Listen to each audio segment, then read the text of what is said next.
برکت اللہ کی طرف سے کھانے کے درمیان میں ڈالتے ہیں اللہ۔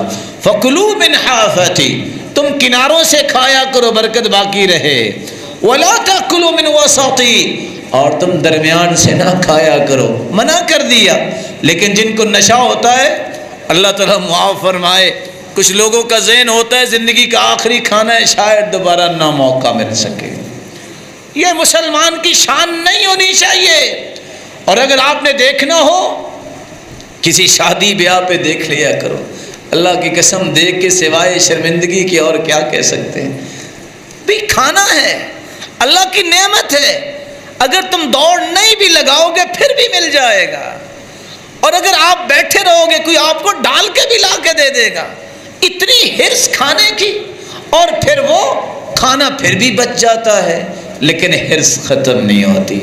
مومن کا کام کیا ہے؟ بحسب ابن آدم لقیمۃ یقمن صلبہ، آدم کے بیٹے کے لیے اتنے ہی لقمے کافی ہیں، کمر سیدھی ہو جائے، وہ کام کاج کرنے کے قابل ہو جائے۔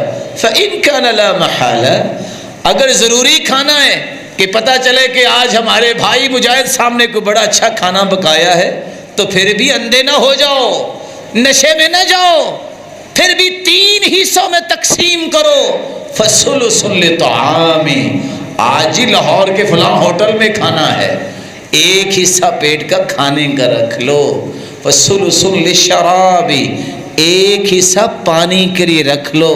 وَثُلُثٌ لِلنَّفَسِ، اور 3 حصہ سانس کے لیے رکھ لو۔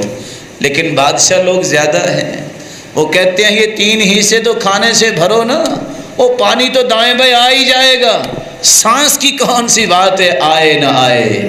ایسے لوگ کبھی بھی اپنے آپ کو مہذب نہیں بنا سکتے۔ البتنا تذہب الفطن، جو جتنا زیادہ کھانا کھاتا ہے اتنا زیادہ کندذن ہوتا ہے، اس کے ذہن میں شرع صدر نہیں ہوتا، وہ کبھی دین کی گتھیاں سلجھانے والا نہیں بنتا، اس کو ہمیشہ محرومیاں ہی ملتی ہیں۔ اور ایک حدیث سنائی دیتا ہوں، شاید کسی کی سمجھ میں آ جائے۔ اللہ کے رسول نے فرمایا تھا اکثر الناس شبعا فی الدنیا اکثرهم جوعا فی الآخرہ، جو دنیا میں جتنا زیادہ کھاتا ہے قیامت کو اتنا ہی بھوکا ہوگا۔ اس لیے اپنی ضرورت کو پورا کرنا چاہیے، اور اس میں اظہار اور قربانی کو سامنے رکھنا چاہیے۔ میرے بھائیوں، زمزم اور زیتون میں بھی اللہ نے برکت رکھی۔